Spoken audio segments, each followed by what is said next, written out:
Bonjour les computateurs, je veux vous montrer comment mettre des polices de votre choix dans vos sites internet, dans HTML.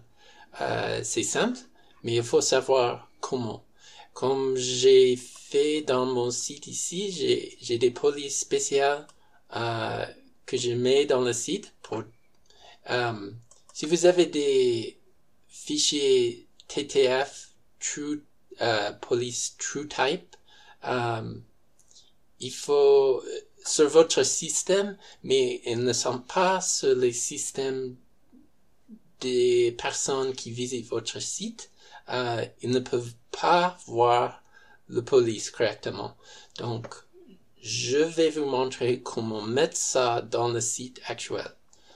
Ok. Et moi, j'ai toujours cherché des polices dans un site web qui s'appelle mouserfonts.com, mais ça n'existe plus. Mais c'est toujours disponible si vous cherchez pour le Wayback Machine. C'est un site qui a mis les archives des sites très anciens que vous pouvez retrouver. On va chercher pour mouserfonts.com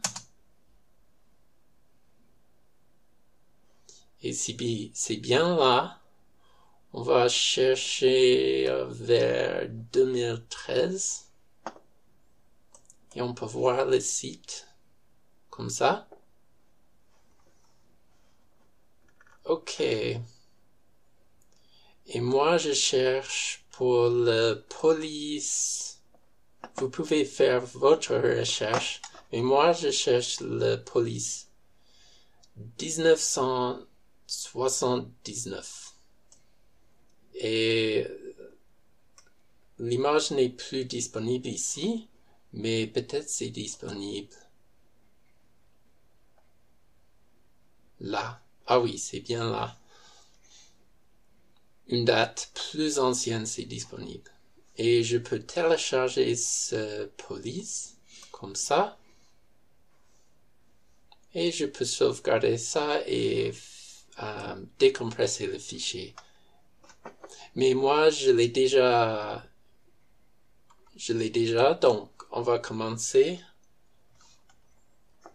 Et je vais créer un répertoire Mecter ttf-html et je vais dedans et c'est vide, mais on va faire un script bash pour régénérer un fichier HTML qui va contenir le police et le HTML et CSS pour afficher le texte avec la police. Ok.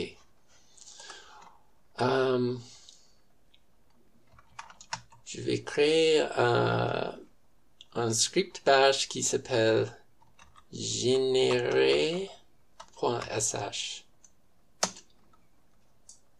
Et dedans, je vais mettre la commande pour supprimer des fichiers dans le répertoire pour refaire la même chose plusieurs fois si on veut. Ok. Je vais supprimer tous les je vais supprimer tous les fichiers qui commencent avec underscore index étoile. Vous allez voir pourquoi plus tard. Ok. Echo.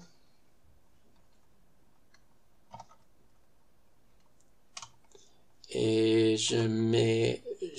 dans l'echo, je vais mettre le HTML. Mais moi, je travaille tout le temps avec XML parce que je préfère que le XML c'est très précis et j'adore ça.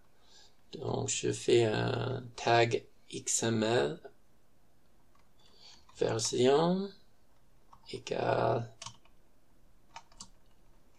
1.0 encoding égale UTF-8. Je fais l'encodage UTF-8 tout le temps parce que je fais tout le temps internationalisation. C'est très important pour moi. Ok, et l'élément HTML, un élément head, et je mets un meta char set pour définir la page comme UTF-8 dans le browser. Et je vais mettre un titre, title,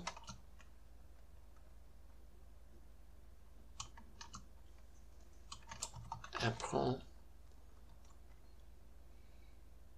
comment mettre une police TF dans HTML.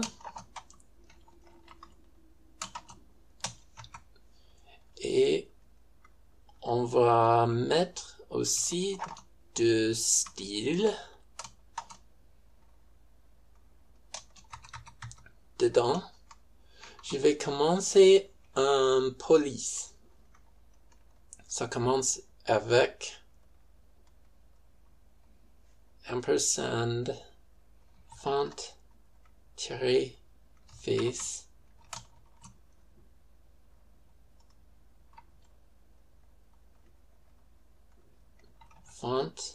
font-family de point.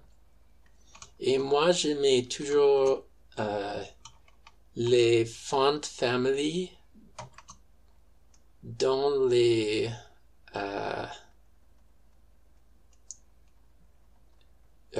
c'est quoi? C'est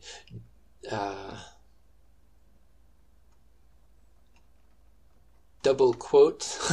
Pardon pour le mauvais français, mais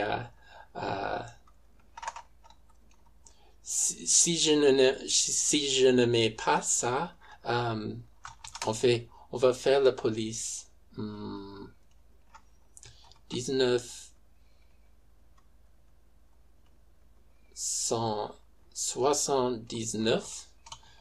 Si je ne mets pas les doubles citations, le CSS, il ne peut pas lire des mots qui commencent avec seulement des chiffres. Donc, c'est important de mettre ça autour de votre police. OK. Et le source, normalement, c'est un URL, mais ici, on va faire un police en base 64. Et je vais vous montrer qu'est-ce que c'est. Alors, on fait, normalement, ça commence avec http mais pas aujourd'hui. Ça commence avec data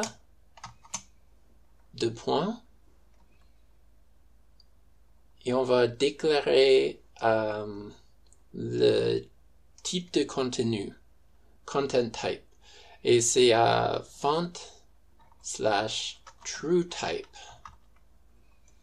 Après, on met un point-virgule, char7 égale UTF-8, point-virgule, base 64.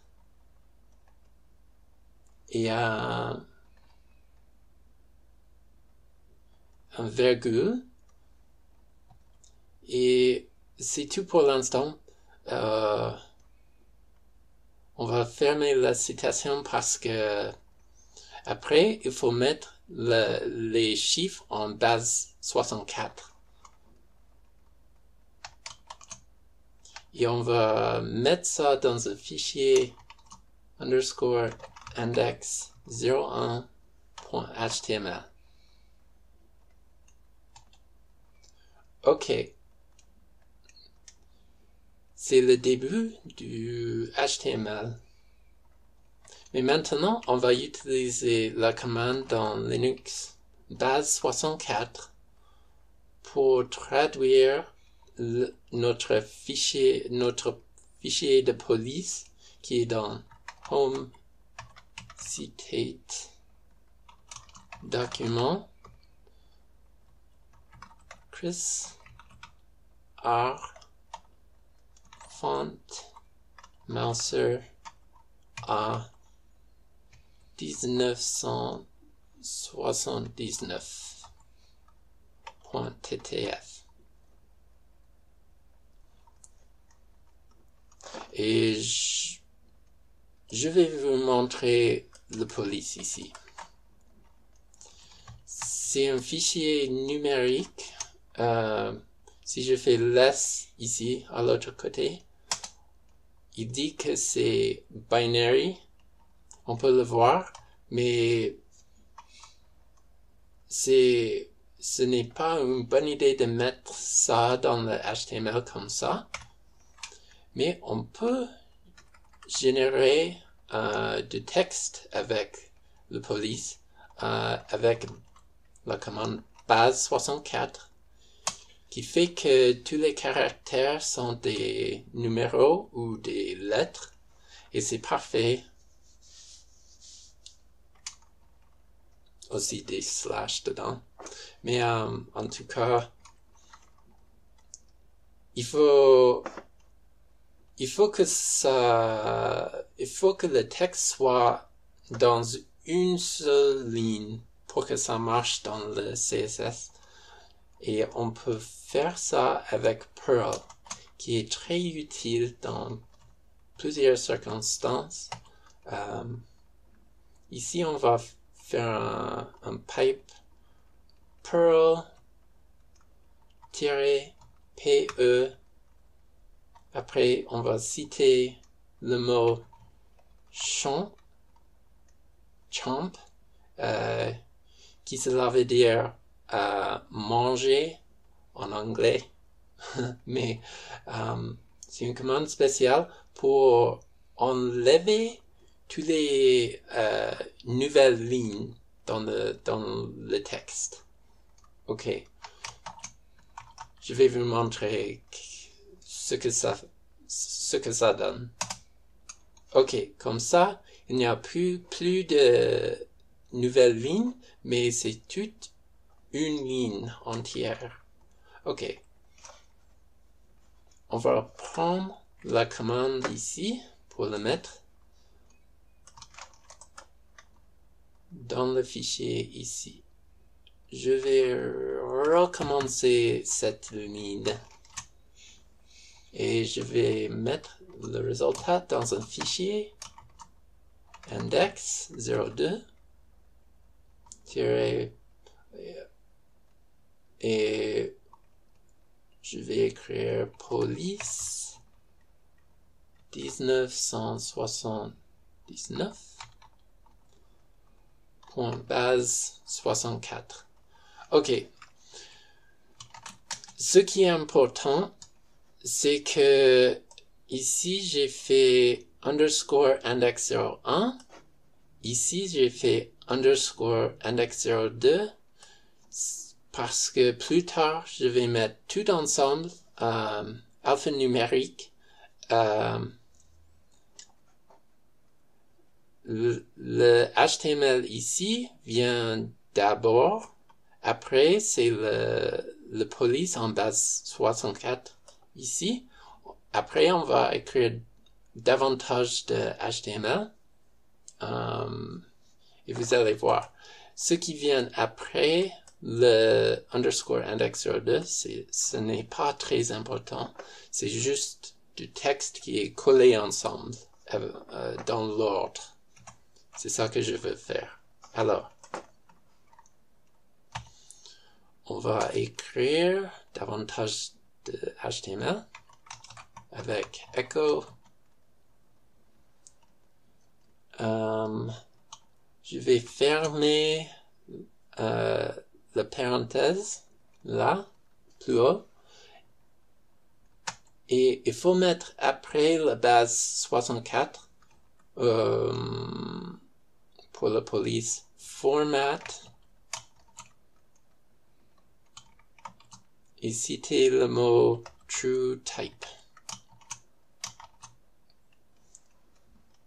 Et point virgule.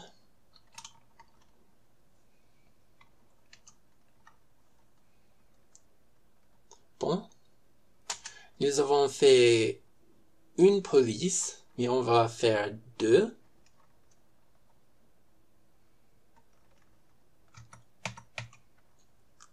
Donc, on va créer un autre font-face avec font-family de point. Et le nom de cette police, c'est libel-suite.ttf. Source de point URL. Et c'est pareil que plus haut, mais c'est data de point font slash true type de point virgule char7 égale UTF-8 point virgule base 64 virgule fermer la citation et je vais mettre ça dans un fichier qui s'appelle index 03. Plus haut, on a fait index 0 underscore index 01. Ici, on a fait underscore index 02 et ici, c'est underscore index 03.html. Bon.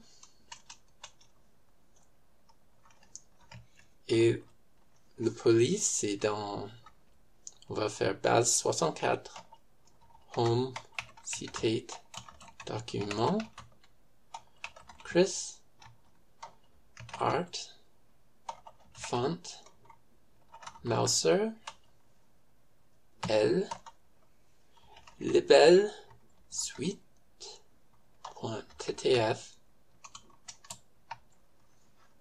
pipe,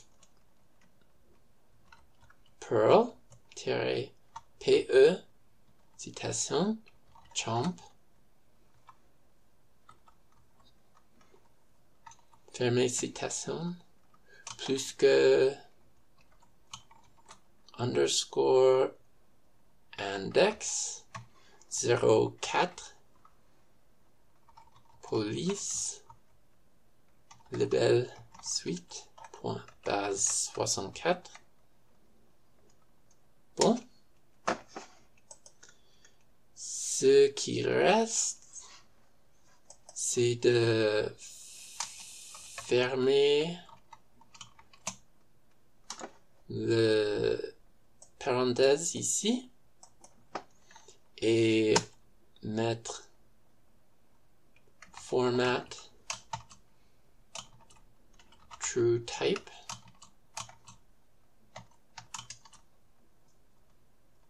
Ok.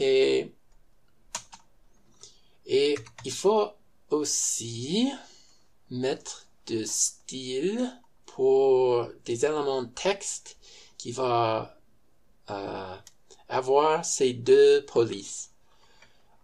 On peut mettre H1 cela veut dire que tous les éléments H1 vont être écrits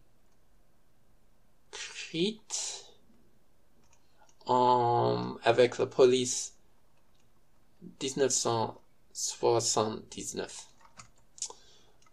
Si je fais H1 font-family de point 1979 et on va le mettre aussi dans des citations, point virgule,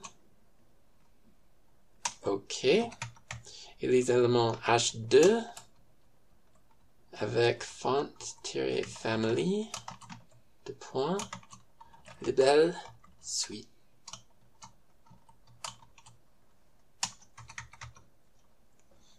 Et c'est tout le style pour l'instant. Ça suffit. Fermez l'élément style. Fermez l'élément head. Ouvrir l'élément body. Ouvrir un élément div. Et un élément H1. Voici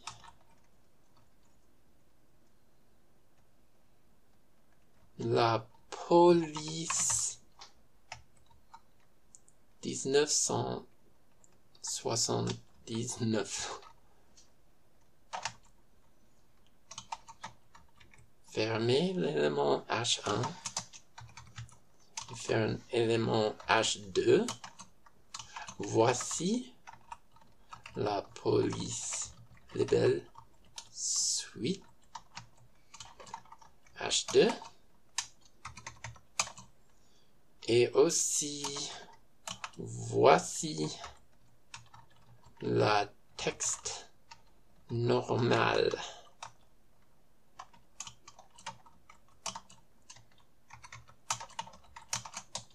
Fermez l'élément div, fermez l'élément body et fermez l'élément HTML.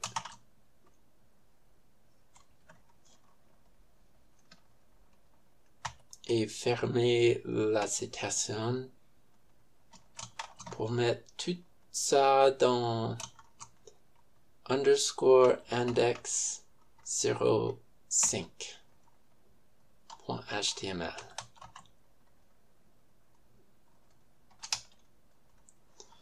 Et après cela, on va utiliser Perl encore, Perl-PE, mais on va faire chomp if EOF. Ça, cela veut dire end of file. Donc la phrase c'est chomp, c'est manger les espaces, c'est manger les nouvelles si le fichier est terminé. Quand le fichier est terminé, c'est le dernier nouvelle ligne. Il va manger. Ok. Et on va trouver tous les fichiers qui commencent avec underscore index étoile pour mettre tout dans index.html. Et enfin,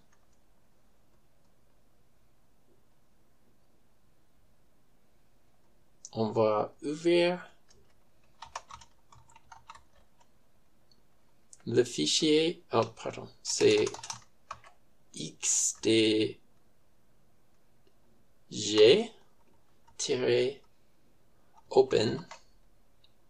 Il va ouvrir ce fichier dans l'application qui est associée à des fichiers .html. qui est mon browser Firefox. Donc on va ouvrir index.html. Je n'ai pas mis des commentaires. On va réviser pour mettre des commentaires sur toutes les commandes. Le commentaire ici, c'est écrire le début du fichier HTML. Après, on va écrire la police 1979 en base 64. Après, c'est écrire CSS entre les deux polices. Après, c'est écrire la police label suite. Après, c'est écrire la fin du fichier HTML. Ici, c'est écrire le fichier HTML complet dans l'ordre. Et ici, c'est ouvrir le fichier HTML dans le browser. Bon, on va voir si ça marche.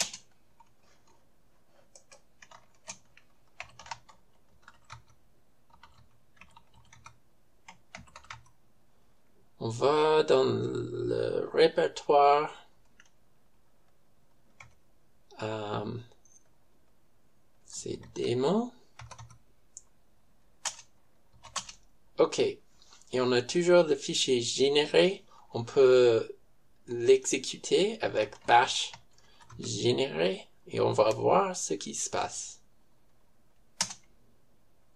Ça a bien ouvert le fichier HTML dans Firefox, mais on va voir ce qui est dedans. J'ai créé le script bash comme c'était pour refaire la même chose si vous voulez. On va l'ouvrir 2 fois et on a toujours la même chose dedans. Mais vous pouvez aussi regarder sur vous pouvez travailler dedans dans le répertoire pour voir que toutes les pièces sont bien arrangées. Alors, qu'est-ce qui est dans index 01? C'est bien notre HTML au début.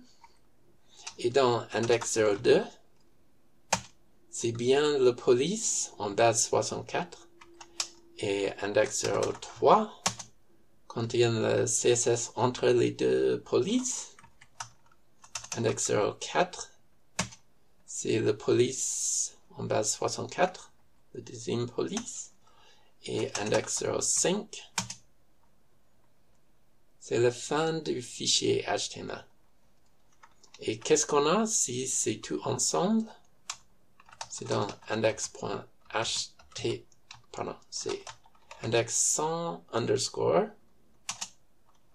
Et on a au début, avec less, on a l'HTML mis ensemble jusqu'à là. Il a bien mis là. Il a bien mis le police en base 64 directement après le point virgule. Après le virgule. Après, on a deux polices. Et enfin, le reste du fichier HTML. Ok, qu'est-ce qu'on a? Bon, c'est bien deux polices spéciales qui ne viennent pas du système, mais qui viennent du Wayback Machine. J'espère que vous avez profité de cette vidéo et alors passez donc à Linux et computez votre chemin à le succès et rappelez-vous, la vie est formidable. Il suffit de profiter.